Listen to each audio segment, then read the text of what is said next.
सभी प्राणी सुख चाहते हैं, दुख का लेश मात्र भी नहीं चाहते, क्योंकि जीवात्मा का ऐसा स्वभाव है।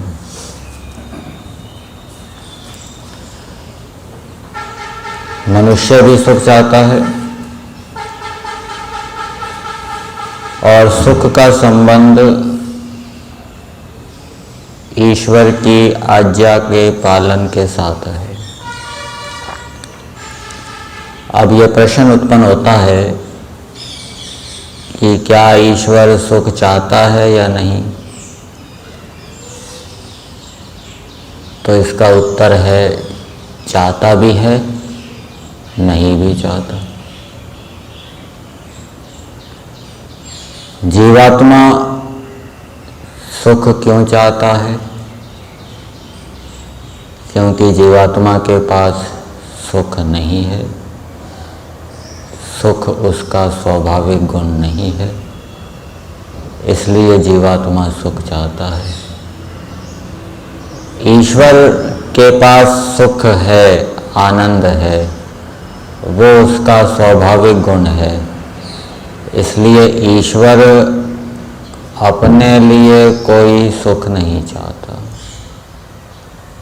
हाँ, दूसरे जीवों के लिए परमेश्वर सुख चाहता है।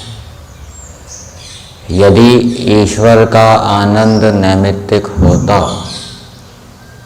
तो वो कभी किसी समय उसके साथ न रहता, तो उस काल में ईश्वर को आनंद की इच्छा हो सकती थी, परंतु क्योंकि ईश्वर का आनंद कभी उससे पृथक नहीं होता, इसलिए ईश्वर को अपने आनंद की इच्छा कभी नहीं होती। मनुष्यों के पास अपना सुख नहीं है, इसलिए वो सुख चाहते हैं। जो मनुष्य अति प्रेम से, उत्साह से ईश्वर की आज्ञा का पालन करने में, जिसको धर्म भी कहते हैं, परम प्रयत्न करता है, परम पुरुषार्थ करता है, उसको सुख की प्राप्ति होती है। उसको ईश्वर की ओर से विज्ञान की प्राप्ति होती है, विद्या की प्राप्ति होती है, और उस शुद्ध विज्ञान की प्राप्ति से, विद्या की प्राप्ति से मनुष्य का मन शुद्ध होता है, और शुद्ध मन का संबंध सुख के साथ है। जो व्यक्ति केवल धार्मिक है, ईश्वर की आज्ञा का पालन तो कर रहा है, परंतु अति प्रेम से नहीं कर रहा। ईश्वर की आज्ञा का पालन तो कर रहा है, परंतु उत्साह से नहीं कर रहा। ईश्वर की आज्ञा का पालन तो कर रहा है, परंतु परम प्रयत्न नहीं कर रहा, परम पुरुषार्थ नहीं कर रहा, चरम पुरुषार्थ नहीं कर रहा। ईश्वर की आज्ञा का पालन करने में पूरी शक्ति नहीं लगा रहा, तो उसको वैसा सुख नहीं मिलेगा। सुख तो मिलेगा कुछ, लेकिन वैसा सुख नहीं मिलेगा, उसका मन वैसा शुद्ध नहीं होगा जो अति प्रेम से, उत्साह से, परम प्रयत्न के साथ, परम पुरुषार्थ के साथ ईश्वर की आज्ञा पालन रूप जो धर्म है उसका अनुष्ठान करता है। ईश्वर में अति प्रेम कैसे उत्पन्न हो? ईश्वर की आज्ञा पालन में अति प्रेम कैसे उत्पन्न हो? तो उसका एक उपाय महर्षि दयानंद जी ने ऋग्वेद आदि भाष्य भूमिका में उपासना विषय में बताया है कि ईश्वर की बड़ी स्तुति करनी चाहिए। सबसे बड़ी स्तुति ईश्वर की होनी चाहिए, अर्थात जिसके समान किसी दूसरे की स्तुति हो ही नहीं सकती, ऐसी ईश्वर की स्तुति करनी चाहिए। तो इस प्रकार ईश्वर की स्तुति करने से ईश्वर के प्रति अति प्रेम भाव उत्पन्न होगा। जैसे आर्य समाज के पहले 2 नियमों में ईश्वर की स्तुति की गई है, ईश्वर के विषय में बताया गया है। पहला नियम क्या है? सब सत्य विद्याएं और जो पदार्थ विद्या से जाने जाते हैं उन सब का आदि मूल परमेश्वर है। जो पदार्थ विद्या से जाने जाते हैं, विद्या से तो यद्यपि आत्मा भी जाना जाता है, विद्या से परमात्मा भी जाना जाता है, लेकिन इनके आदि मूल की चर्चा हो रही है, कारण की चर्चा हो रही है, तो इनका ग्रहण नहीं करेंगे। यदि इनका ग्रहण करेंगे तो आत्मा परमात्मा भी अनित्य हो जाएंगे, वो भी कारण वाले हो जाएंगे। तो जितने भी कार्य पदार्थ हैं उन सब का आदि मूल, आदि कारण अर्थात आदि निमित्त कारण परमेश्वर है। पृथ्वी आदि लोक लोकांतरों से लेकर तिनके पर्यंत जितने भी कार्य पदार्थ हैं, शरीर आदि, उन सब का आदि निमित्त कारण परमेश्वर है।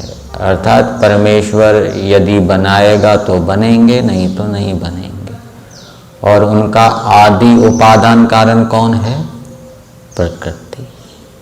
इसी प्रकार से जितनी भी सत्य विद्याएं हैं उन सब का आदि मूल परमेश्वर है।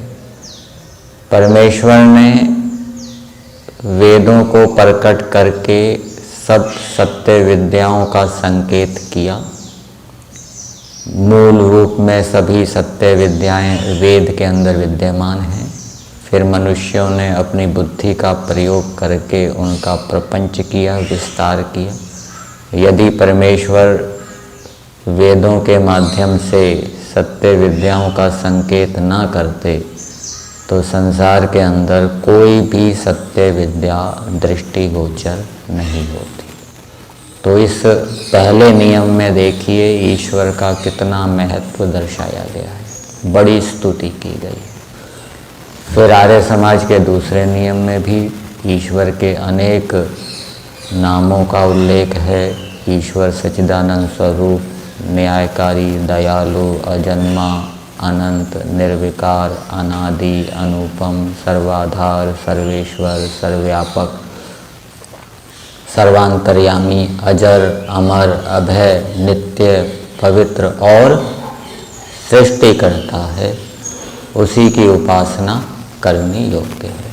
तो इस प्रकार से ईश्वर की बड़ी स्तुति करने से जो व्यक्ति धार्मिक है और उसके साथ साथ यदि वो ईश्वर की बड़ी स्तुति भी करेगा नियम पूर्वक, तो वो फिर अति प्रेम से ईश्वर की आज्ञा का पालन करेगा, धर्म का अनुष्ठान करेगा, तो उससे उसका मन और अधिक शुद्ध होगा।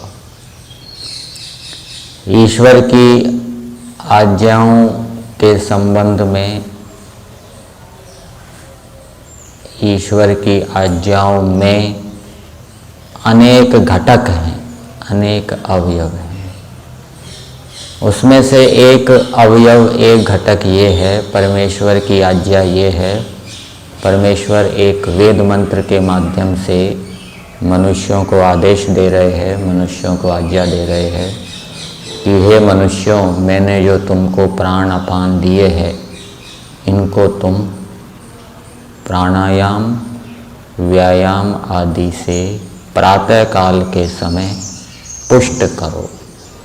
ये परमेश्वर की आज्ञा है। और अध्यापक, उपदेशक और विद्वानों का अच्छी प्रकार से सेवन करके उनसे अनेक प्रकार के शुद्ध विज्ञानों को, अनेक प्रकार की विद्याओं को, धर्म संबंधी विद्या, ब्रह्म विद्या और भी जो पराविद्याएं हैं, लौकिक विद्याएं हैं, उनको प्राप्त करके दूसरों को प्राप्त कराओ।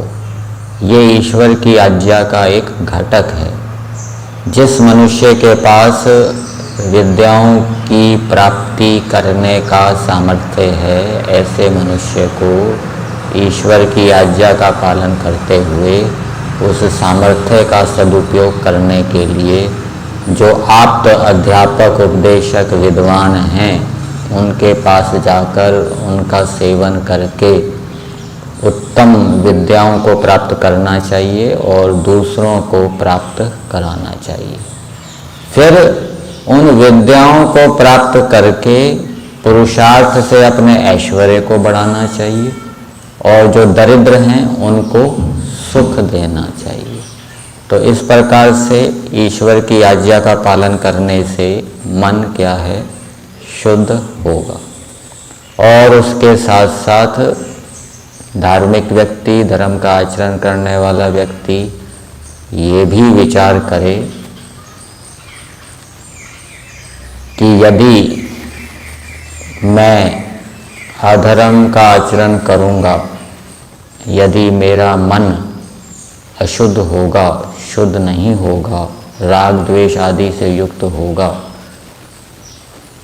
तो जल, औषधि आदि जितने भी पदार्थ हैं वो मेरे लिए दुखदायी हो जाएंगे। और यदि मैं धर्म का आचरण करूँगा, यदि मेरा मन शुद्ध होगा, राग द्वेष से रहित होगा, तो जितने भी जल, औषधि आदि पदार्थ हैं जिनका मैं सेवन करता हूँ और जो शरीर के अंदर मेरे प्राण हैं, वो मेरे लिए सुखदायी होंगे। तो ऐसा विचार करने से फिर व्यक्ति मन को शुद्ध करने के लिए प्रवृत्त होगा।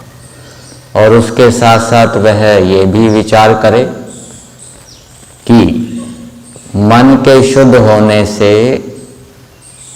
यदि मेरा मन शुद्ध होगा तो ईश्वर की कृपा से 10 इंद्रियां, 10 प्राण, मन, बुद्धि, चित्त, अहंकार, विद्या, जो मेरे पास विद्या है, स्वभाव है, शरीर है, बल है, ये सब मेरा कल्याण करने वाले होंगे, ये सब मुझको सुख देने वाले होंगे यदि मेरा मन शुद्ध होगा, यदि मैं धर्म का आचरण करूँगा।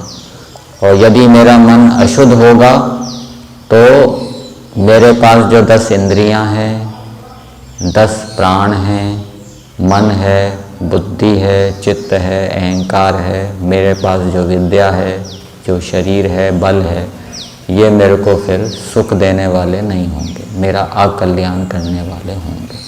तो ऐसा भी विचार करना चाहिए। ऐसा विचार करने से व्यक्ति धर्म के आचरण में दृढ़ होता है, मन को शुद्ध करने में प्रवृत्त होता है और फिर मन के शुद्ध होने से उसको सुखों की प्राप्ति होती है, उसका जीवन सुख शांति पूर्वक बीतता है, कलेशों से रहित बीतता है।